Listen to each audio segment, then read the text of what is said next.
Assalamualaikum warahmatullahi wabarakatuh. Bertemu lagi di channel saya Troy15 Official. Pada hari ini kita akan mempelajari materi seni budaya dan keterampilan kelas 11 tentang membuat analisis karya seni rupa. Pada bab ini kita akan mempelajari 4 poin penting. Yang pertama, konsep, tema, dan nilai estetis karya seni rupa. Yang kedua, aliran karya seni rupa. Yang ketiga, perkembangan seni rupa di Indonesia. Dan yang keempat, membuat analisis atas karya seni rupa. Oke, langsung saja kita ke materi kita yang pertama tentang konsep, tema, dan nilai estetis karya seni rupa. Berbicara tentang konsep dalam seni rupa, sebagaimana telah kita ketahui bahwa konsep seni rupa berkaitan erat dengan hakikat seni rupa, aspek-aspek yang membentuk karya seni rupa, serta ragam seni rupa sesuai dengan dimensinya. Biasanya, perwujudan karya ini dilandasi oleh berbagai aspek yang berhubungan dengan latar belakang budaya, kondisi sosial masyarakat, kondisi alam sekitar, serta jumlah hal teknis yang digunakan oleh senimannya. Nah, dari waktu ke waktu, latar belakang tersebut terus berkembang sesuai dengan kondisi zaman yang berlangsung. Setelah membicarakan konsep, selanjutnya kita akan membahas mengenai tema. Sebagaimana kita ketahui, tema merupakan ide pokok yang dipersoalkan dalam karya seni. Ide pokok suatu karya seni dapat dipahami atau dikenal melalui pemilihan subjek matter atau pokok soal dan judul karya. Oleh karena itu, tema sering juga dikatakan sebagai subjek matter dalam karya seni. Tema selalu bersifat universal sehingga dapat dipahami oleh siapapun dan dari pengguna bahasa apapun di dunia. Tema menjadi pusat gagasan dalam karya seni. Secara sederhana, tema diartikan sebagai makna atau substansi sebuah karya seni. Tema dalam seni rupa selalu memiliki keterkaitan antara senimannya dan dunia yang ada di sekitarnya. Beberapa tema yang sering dijadikan sebagai landasan oleh seniman diantaranya: yang pertama, hubungan antara manusia dengan dirinya sendiri. Yang kedua, hubungan manusia dengan manusia lainnya. Yang ketiga, hubungan manusia dengan alam sekitarnya. Yang keempat, hubungan manusia dengan kegiatannya. Yang kelima, hubungan manusia dengan alam benda. Dan yang terakhir, hubungan manusia dengan alam imajinasi. Nah, di sini tema yang muncul sebagai landasan berpikir dan berkarya ini kemudian didukung oleh nilai-nilai estetika karya seni rupa. Secara sederhana, nilai estetika dapat dijadikan komposisi yang baik, perpaduan warna yang sesuai, penempatan objek yang membentuk kesatuan, dan sebagainya. Dengan kata lain, keselarasan menjadi aspek penting dalam karya seni rupa. Meskipun demikian, nilai-nilai estetika karya tidak selamanya subjektif dan sederhana seperti itu. Ada kalanya, keindahan tidak hanya terletak pada unsur-unsur fisik yang ditangkap oleh mata secara visual, tetapi ditentukan oleh selera orang yang melihatnya. Nilai estetika merupakan konsep abstrak yang hanya dapat muncul dalam diri seseorang ketika menikmati karya seni. Itulah penjelasan tentang konsep, tema, dan nilai estetis dalam karya seni rupa. Materi kita yang kedua, aliran karya seni rupa. Pada bagian ini terdapat 4 aliran yang akan kita pelajari. Yang pertama, aliran realisme dalam seni rupa. Aliran yang kedua, aliran ekspresionisme. Aliran yang ketiga, simbolisme dan monumentalisme. Dan yang keempat, aliran-aliran yang muncul pada abad ke-20. Langsung saja kita masuk ke aliran yang pertama, yaitu aliran realisme dalam seni lukis. Realis artinya nyata atau kenyataan. Sesuai dengan namanya, karya-karya lukisan pada aliran ini menampilkan kepahitan hidup, penderitaan pekerja kasar, serta kesibukan-kesibukan kota dan pelabuhan. Aliran yang kedua adalah aliran ekspresionisme. Lukisan-lukisan aliran ekspresionisme banyak mengungkapkan perasaan yang bergelora dan tak terkendali. Kaum ekspresionis tidak lagi berpendapat bahwa Meja adalah meja. Mereka beranggapan di balik meja itu ada terkandung suatu problem lain. Dalam problem itulah yang diekspresikan kembali oleh penganut aliran ini. Aliran yang ketiga adalah aliran simbolisme dan monumentalisme. Aliran simbolisme yang dibawa kepada bentuk yang lebih sederhana mewujudkan hiasan dan perlambangan. Aliran seperti ini kemudian dinamakan monumentalisme. Kedua aliran ini sesungguhnya terlahir dari penggalian atas karya-karya seni kuno di Asia dan di Afrika. Monumentalisme terlahir dari proses penggalian dan pemahaman atas hasil-hasil karya seni rupa Mesir kuno, sedangkan simbolisme berorientasi kepada karya-karya seni Hindu. Aliran yang keempat adalah aliran-aliran yang bermunculan pada abad ke-20.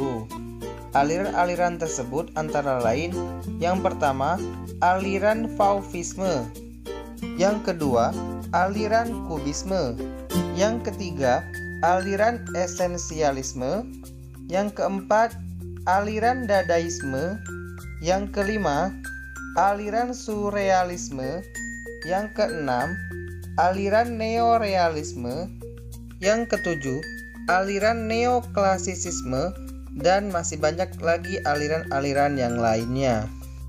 Itulah penjelasan tentang aliran-aliran karya seni rupa. Materi kita yang ketiga adalah perkembangan seni rupa di Indonesia. Pada bagian ini terdapat 7 bagian akan kita pelajari. Yang pertama, masa perintisan antara tahun 1817 sampai dengan 1880. Yang kedua, masa Indonesia Jelita. Yang ketiga, masa Cipta Nasional. Yang keempat, masa pendudukan Jepang. Yang kelima, masa setelah kemerdekaan. Yang keenam, masa pendidikan formal. Dan yang ketujuh, masa seni rupa baru Indonesia. Perkembangan seni rupa di Indonesia sangat dipengaruhi oleh perkembangan seni rupa di negara-negara barat, khususnya negara-negara Eropa. Oleh karena itu, meskipun para perupa Indonesia memiliki gaya dan corak tersendiri, aliran yang dianutnya tidak terlepas dari aliran yang berkembang di Eropa. Masa yang pertama adalah masa perintisan antara tahun 1817 sampai dengan 1880. Awalnya, warga pribumi Indonesia hanya bertindak sebagai penonton atau asisten. Penyebabnya adalah pendidikan kesenian dianggap sebagai hal yang mewah dan sulit untuk dikerjakan oleh penduduk pribumi. Harga alat lukis sangat mahal sehingga rakyat pribumi sulit untuk memperolehnya. Nah, pada masa itu, salah seorang asisten yang cukup beruntung bisa mempelajari cara melukis gaya Eropa yang dipraktekkan oleh pelukis Belanda adalah Raden Saleh Sarip Bustaman. Raden Saleh kemudian melanjutkan pendidikan melukis ke Belanda sehingga berhasil menjadi pelukis yang disegani dan menjadi pelukis istana di beberapa negara di Eropa. Ciri-ciri lukisan pada masa perintisan yang dipelajari oleh Raden Saleh adalah sebagai berikut. Yang pertama, bergaya natural dan romantisisme. Yang kedua, kuat dalam melukis potret dan binatang. Yang ketiga, pengaruh romantisisme Eropa, terutama dari Delacroix. Dan yang keempat, pengamatan yang sangat baik pada alam maupun binatang. Adapun beberapa judul karya Raden Saleh yang hingga saat ini masih dapat dilihat, diantaranya yang pertama, Hutan Terbakar, yang kedua, Antara Hidup dan Mati, yang ketiga, Pangeran Diponegoro, dan yang keempat, Berburu Banteng di Jawa. Nah, itulah penjelasan tentang masa perintisan antara tahun 1817 sampai 1880. Materi kita yang selanjutnya yaitu masa Indonesia Jelita. Ciri-ciri lukisan pada masa Indonesia Jelita antara lain, yang pertama, pengambilan objek alam yang indah. Yang kedua, tidak mencerminkan nilai-nilai jiwa merdeka. Yang ketiga, kemahiran teknik melukis tidak dibarengi dengan penonjolan nilai spiritual. Yang keempat, menonjolkan nada erotis dalam melukiskan manusia. Tokoh-tokoh pelukis pada masa Indonesia Jelita diantaranya adalah yang pertama, Abdullah Suryo Subroto, tahun 1878 sampai 1941. Yang kedua, Mas Pringgadi tahun 1875 sampai 1936. Yang ketiga, Wakidi. Yang keempat, Basuki Abdullah. Yang kelima, Heng Ngantuk. Dan yang keenam, Leng Manfong. Selanjutnya, masa cita nasional. Hasil karya pada masa ini mencerminkan hal-hal sebagai berikut.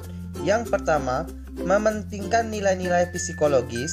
Yang kedua, tema perjuangan rakyat. Yang ketiga, tidak terikat kepada objek alam yang nyata. Yang keempat, memiliki kepribadian Indonesia. Dan yang kelima, didasari oleh semangat dan keberanian. Setelah masa cita nasional, berikutnya adalah masa pendudukan Jepang. Pada masa ini, tokoh penting diantaranya yang pertama, S. Sujojono. Yang kedua, Basuki Abdullah Embria Sunarsa. Yang ketiga, Agus Jajah Sumita Barli. Yang keempat, Afandi. Yang kelima, Hendra dan yang lain-lain. Yang kelima, masa setelah kemerdekaan. Setelah Jepang keluar dari wilayah Indonesia, dunia seni lukis Indonesia mendapatkan banyak kesempatan. Masa kemerdekaan benar-benar mendapatkan kebebasan yang sesungguhnya. Hal ini ditandai dengan munculnya beberapa kelompok atau perkumpulan seniman. Di antaranya yang pertama, pada tahun 1946 berdiri SIM, Seniman Indonesia Muda.